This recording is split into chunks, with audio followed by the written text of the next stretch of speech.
Praise the Lord. ஆண்டவராகிய இயேசு கிறிஸ்துவின் நாமத்தில் உங்கள் அனைவருக்கும் என் அன்பின் வாழ்த்துதலையும் வணக்கத்தையும் தெரிவித்துக் கொள்கிறேன். கடந்த 2 மாதங்களும் நம்மை கண்ணின் மணியைப் போல பாதுகாத்து வந்த தேவனுக்கு முதலாவது நாம் நன்றி செலுத்துவோம். இந்த புதிய மாதத்தையும் காண தேவன் நமக்கு கிருபை செய்திருக்கிறார். ஆண்டவருக்கு நாம் அதற்கு நன்றி செலுத்துவோம். இந்த 3வது மாதத்திலும் முதலாவது நாளிலும் தேவன் நமக்கு தருகிற வாக்குத்தத்த வார்த்தை பார்த்திங்கன்னா, சங்கீதம் 37ஆம் அதிகாரம் 5ஆம் வசனம். உன் வழியை கர்த்தருக்கு ஒப்புவித்து அவர் மேல் நம்பிக்கையாயிரு, அவரே காரியத்தை வாய்க்க பண்ணுவார். ஆமேன். அன்பான தேவனுடைய பிள்ளைகளே, ஒருவேளை நீங்கள் அநேக காரியங்களுக்காக ஜெபித்து பதில் இல்லாமல், இல்லைனா நீங்கள் எடுக்கிற பிரயாசங்கள் எதுவுமே பலன் இல்லாமல் நீங்கள் வருத்தத்தோடு இருப்பீங்களே, ஆனால் இன்றைக்கு ஆண்டவர் உங்களிடத்தில் பேசுகிறார்.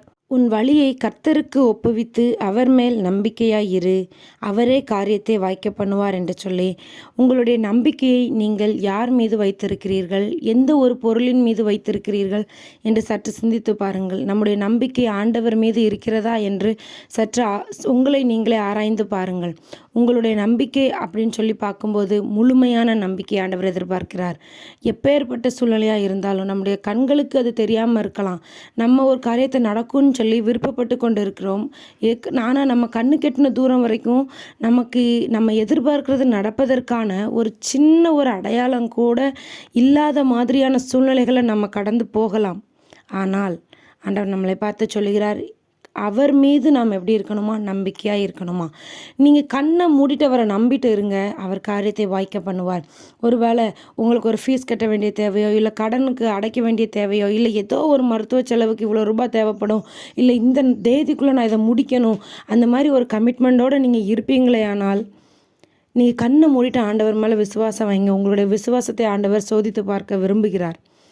எப்படி சரீரம் செத்துப்போன ஆபிரகாமுக்கு ஆண்டவர் குழந்தையை கொடுத்து வாக்குத்தத்தமுள்ள சந்ததியாய் உருவாக்கினாரோ, அதே போல எல்லா சூழ்நிலைகளும் நமக்கு எதிராக இருக்கிற நேரத்தில் அவர் ஒரு அற்புதத்தை செய்து அவருடைய நாமம் நம்மை கொண்டு மகிமைப்படும்படியாக அவர் அதை செய்ய விருப்பப்படுகிறார். அதிசயங்களும் அற்புதங்களும் எப்போ நடக்கும் தெரியுமா? அவரை மட்டும் நம்ம நம்பி இருக்கும்போது. நமக்கு உண்டான சூழ்நிலைகள் எல்லாம் நமக்கு எதிராக இருக்கும் பொழுது அவருடைய நாமம் நம்மக்கிட்ட அவர் சர்வ வல்லமை உள்ளவராய் வெளிப்படும் பொழுது நமக்கு அதிசயங்களும் அற்புதங்களும் நடக்கும். நமக்கு நடக்கிறத பார்த்து மற்றவங்க எல்லாம் பிரமிப்பாவாங்க. ஆனால் நம்மக்கிட்ட இருக்கிற ஒரே ஒரு குறை என்ன தெரியுமா? நம்பிக்கை இல்லாத ஒரு தன்மை. நம்ம சொல்லலாம், நான் ஆண்டவரை நம்பாமலாம் இருக்கேன், நம்பி தானே ஜெபிச்சிட்ருக்கேன் அப்படின்னு சொல்லிட்டு. ஆனாலும் நம்மக்கிட்ட விசுவாச குறைபாடு அதிகமாக இருக்குது. நம்புங்க, விசுவாசமாக நில்லுங்க. ஒரு மனுஷன் ஒரு ரூபா நமக்கு தாரேன்னு சொல்லியிருக்காரு, இந்த தேதியில் வாங்க நான் தாரேன் அப்படின்னு சொல்லி நமக்கு வாக்கு கொடுத்துருக்காரு அப்படின்னு சொன்னால், அந்த தேதி வரைக்கும் நம்ம அதை குறித்து கவலையே படமாட்டோம். அந்த மனுஷன் நமக்கு தராமல் போகலாம், இல்லை வேறு ஏதாவது ஒரு சூழ்நிலையினால் மாற்றி வேறு என்னன்னாலும் நடக்கலாமே, நம்ம அதை யோசிக்கிறது இல்லையே. ஆனால் சர்வ வல்லமை உள்ள தேவன் உன்னை நான் பார்த்துக்கிடுவேன், உனக்கு நான் தருவேன்னு சொல்லி வாக்கு கொடுக்குறார். நம்ம எப்படி யோசிக்கிறோம்? தருவாரா, தரமாட்டாரா, தந்துருவாரா, எப்படி தருவார், 100 கேள்வி கேட்குறோம்.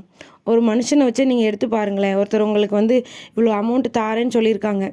எப்படி தருவீங்க, எப்படி தருவீங்க, என்றைக்கு தருவீங்க, எதை வச்சு தருவீங்கன்னு நீங்கள் போய் அவர்கிட்ட கேட்டுக்கிட்டே இருந்தீங்கன்னா அவங்களுக்கு உங்கள் மேலே என்ன வந்துடும்? ஒரு சலிப்பு வந்துடும்ல.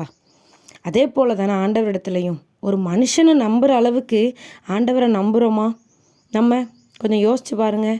அவருக்கு எவ்வளோ வருத்தமாக இருக்கும், எவ்வளோ வருத்தமாக இருக்கும். என் பிள்ளை நான் இவ்வளோ சொல்கிறேன், ஆனால் என்னை இன்னும் நம்பாமல் ஒவ்வொரு மனுஷனையாக தேடி ஓடுறான். மனுஷங்க எல்லாருமே அவருக்கு கை கீழே உள்ளவங்க தானே. ஆண்டவர் மனுஷனுடைய இருதயத்தை மாற்றி திருப்பிட்டாருன்னா அதை எதையுமே நம்ம சிந்திக்கிறது இல்லை. ஆனாலும் ஆண்டவர் நம்ம எத்தனை தடவை அவரை விட்டு தூரமாக விலகி போனாலும் என் பிள்ளைன்னு சொல்லி நமக்கு இரக்கம் செய்து கொண்டே இருக்கிறார். அன்பான தேவனுடைய பிள்ளைகளை, இன்றைக்கு ஆண்டவர் நம்மளிடத்தில் பேசுகிற ஒரு காரியம், நம்முடைய வழிகளை எல்லாவற்றையும் அவரிடத்தில் ஒப்பு கொடுத்துட்டு அவர் மேலே நம்பிக்கையாக இருந்தால் அவர் காரியத்தை வாய்க்க பண்ணுவார்.